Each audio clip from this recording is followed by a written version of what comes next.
what we call the lowest common multiple. Right, so we have an example. Let's look at a number like 3. What are the multiples of 3? Now, multiples of 3 include 3, 6, 9, 12, 15, 18, going on like that. Let's look at another number like 5 with multiples 5, 10, 15, 20, 25, going on and on and on. Now, with the multiples that we have for 3 and 5, which ones can you say are common? So if you look at the multiples of 3 and the multiples of 5, I'm seeing here that it's only the multiple 15 that is common. So I can say that the common multiple here, or the common multiples for the multiples that are written there, is only 15. But if I am going to continue writing the multiples of 3, then I'll be soon reaching the multiple 30. And even if I continue with 5, I'll soon go from 20 to 25 and from 25 to 30. So that means that another common multiple will be coming out as 30. So 30 is the next common multiple, and continuing like that. Right, so my question here now would be, which one of the common multiples here is the lowest? The LCM, and I'm saying that the LCM, the lowest common multiple in this case, is 15. So 15 is the smallest multiple divisible by 3 and 5. So we call that the LCM, or the lowest common multiple. So we can have an example right here, and in this example we want to find the lowest common multiple of, on A we've got 6, 10 and 14, and on B we've got 126 and 300.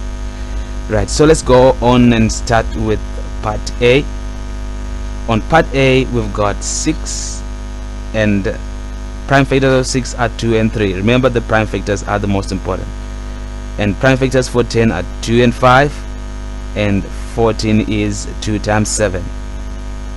Now for our LCM, then what we do with the lowest common multiple is we take, in this case, we take the common factors. We've got 2, and we write 2, and we also look for other common factors, but in this case we have none.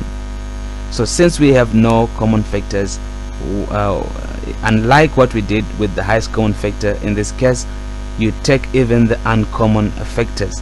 So we're going to be taking 3, 5 and 7 as well. They have to be represented in the lowest common multiple.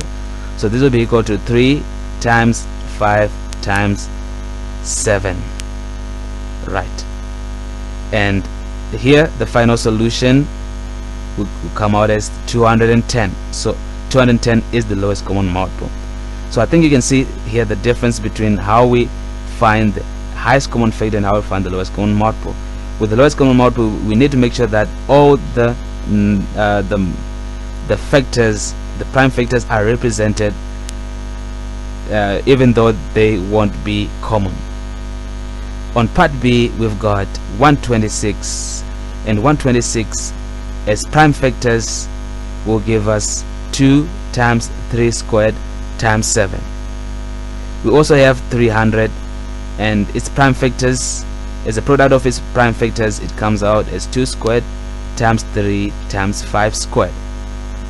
Now if you look at this part B, I've written the numbers 126 and 300 as products of their prime factors, but the prime factors, I've written them in powers.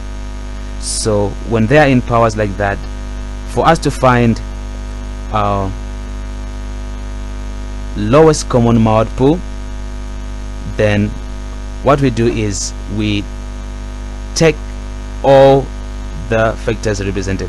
We look at the 2's, but in this case, unlike with the highest common factor, in this case we take where we have the highest power. So with the 2's we take 2 to the power of 2.